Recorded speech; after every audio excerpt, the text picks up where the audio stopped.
কিন্তু আমরা বলেছিলাম আমাদের যা প্রয়োজন রাজ্যের সেটাকে রেখে নতুন আলু যতক্ষণ পর্যন্ত না উঠছে ততক্ষণ পর্যন্ত বাইরে আলুটা যাবে না। এখন তো দেখছি এরা এক্সপোর্ট পর্যন্ত করতে শুরু করে দিয়েছে।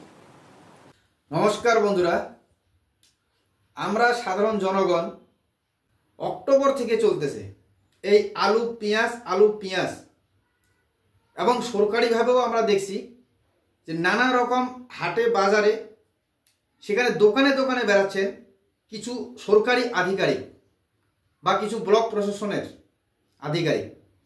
তারা সবজির দাম, বিশেষ করে আলুর দাম, পেঁয়াজের দাম যাচাই করছেন। কোথাও দাম বেশি হচ্ছে না তো? এটা এখন আমি বলবো ব্যক্তিগত মতে যে এটা টোটাল নাটকীয়।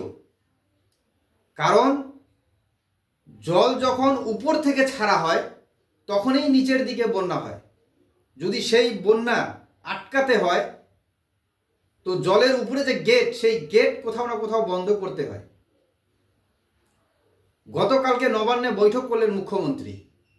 সেই নবান্নে বৈঠকে যে আলু এবং পেঁয়াজ নিয়ে যে কথা বললেন তাতে এটা প্রমাণ হয়ে গেল না? কোথায় আলু কত স্টক, পেঁয়াজের কত স্টক, সবকিছুই বলছেন। কে কারা দায়িত্বে আছেন সবকিছুই বলছেন। মমতা ব্যানার্জি রাজ্যের জন্য কত রাখতে বলছে, তারপরে বিক্রি করে দিতে বলছে সেটাও বলছেন। কতটা স্টক থাকবে সেটাও জানাতে বলছেন। সেই নবান্নের বৈঠকের ফুটেজ দেখার পরে এটা তো ক্লিয়ার।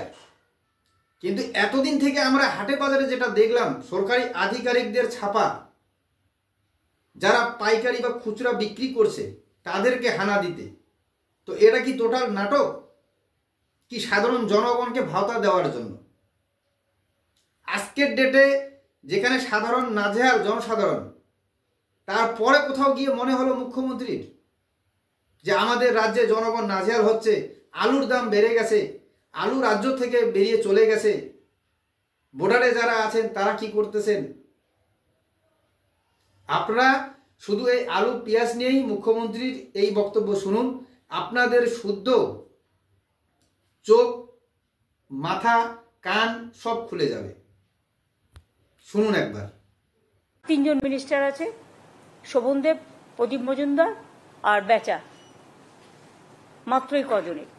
আমি প্রথমেই আপনাদের সকলের জানবার জন্য বলি, জিনিসপত্রের দাম, শীতকাল আসছে, ইমিডিয়েট টাস্ক ফোর্সের একটা মিটিং করা হোক এবং আলু আর পেঁয়াজের দামটা কেন বাড়াচ্ছে। আমি আলু বলেছিলাম নিজের রাজ্য আগে পাবে, যেটা আমি প্রোডাকশন দিই। আলু সিড আমরা নিয়ে আসছি, সিড তো আমাদের নেই, সেন্ট্রাল গভর্নমেন্ট থেকে আনতে হয়, ওরা অনেক দাম নেয়।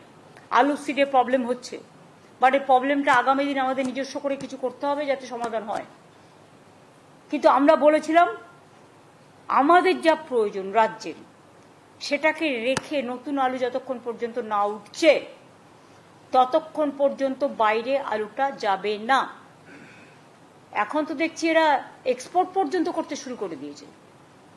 Please take stock.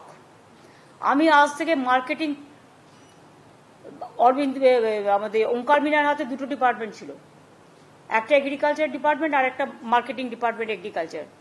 দুটো খুব বড় ডিপার্টমেন্ট, একজনের দ্বারা সম্ভব নয়। বেচারা মান্নাকে আমি দায়িত্ব দিলাম, অ্যাগ্রো মার্কেটিং ডিপার্টমেন্টের চেয়ারম্যান করলাম আজ থেকে। সুতরাং প্লিজ টেক এ স্টক, কোন পজিশনে আছে এবং আমাকে জানাতে হবে, টাইম টু টাইম মনিটর করতে হবে। ডিজিকে ডাকুনি কেন এই মিটিংয়ে? Immediate call. সেরকম যদি করে বাংলার আলু বাইরে চলে যায়, আমার প্রয়োজন মিটিয়ে তারা বিক্রি করুক, আমার কোনো আপত্তি নেই। আমি তো বলেই দিয়েছিলাম এবং আমি ছাড়তেও শুরু করেছিলাম, ছেড়েও ছিলাম অনেকটা। কিন্তু বাংলাকে দাম বাড়িয়ে অন্য জায়গা থেকে মুনাফা করব আর আমি আলু চাষিদের জন্য ইন্স্যুরেন্স করব, দুটো একসাথে হতে পারে না।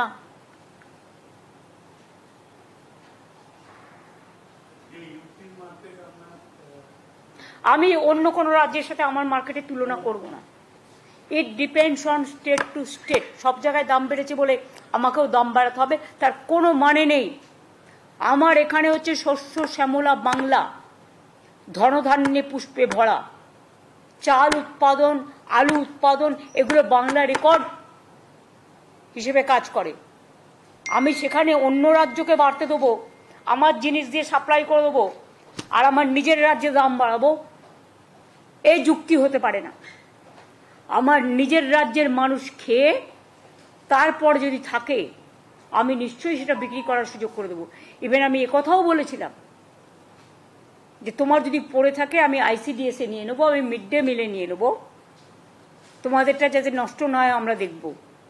নতুন আলু উঠতে উঠতে জানুয়ারির লাস্ট উইক বা ফেব্রুয়ারির ফার্স্ট উইক ছাড়া হবে না। সবটাই যদি আপনারা ছেড়ে দেন শুধু বাইরে বিজনেস করবার জন্য, বর্ডার দিয়ে এগুলো যাচ্ছে, আবার কন্ট্রোল করো। আর তার আগে স্টক আমাকে দেখাবে কত ছিল, কত বেরিয়েছে, এখন কত আছে।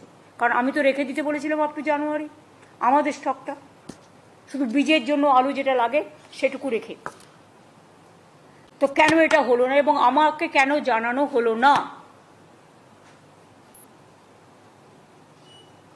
আমি বলেছিলাম 1 লক্ষ করে করে আমি ছাড়বো, ছাড়তেও শুরু করেছিলাম। তারপরে যতটা পেরেছে নিয়ে নিয়েছে, সব আলুটা বেরিয়ে গেছে। মাথায় রেখো, আজকে আলুর দাম বাড়ছে। পেঁয়াজ আমি কষ্ট করে তৈরি করতে শুরু করেছিলাম, বাংলায় পেঁয়াজ তৈরি হতো না বলে, সবটা নাসিক থেকে আসতো। সেই পেঁয়াজ আমার খাওয়ার পেঁয়াজ নেই, আমাকে নাসিক থেকে আনতে হয়। আমার পেঁয়াজ বাইরে বিক্রি হয়ে যাবে কেন? আমি তো 50% পর্যন্ত প্রোডাকশন, এখনো কত পর্যন্ত হয়েছে? 7 লক্ষ টন টন আমি বুঝি না।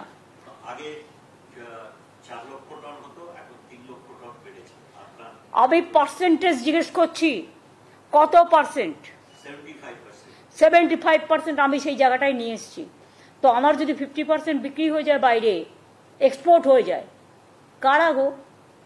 তাকে আমি টাকা দেবো, তাকে আমি বিমা দেব, তাকে আমি জমি উর্বর করার জন্য ইকুইপমেন্টস দেবো, প্রিজার্ভেশনের জন্যও দিচ্ছি। আর কিছু লোক বিজনেস করতে গিয়ে কমার্শিয়ালি স্টেটকে এক্সপ্লয়েট করবে, এটা যারা চাষি তারা করে না, এটা কিছু মিডল ম্যান আছে তারা করে, যারা দালালি করে সমাজটাকে শেষ করে দেয়। আর সেই দালালির টাকা তারা ভাগ দেয় একে একে তাকে।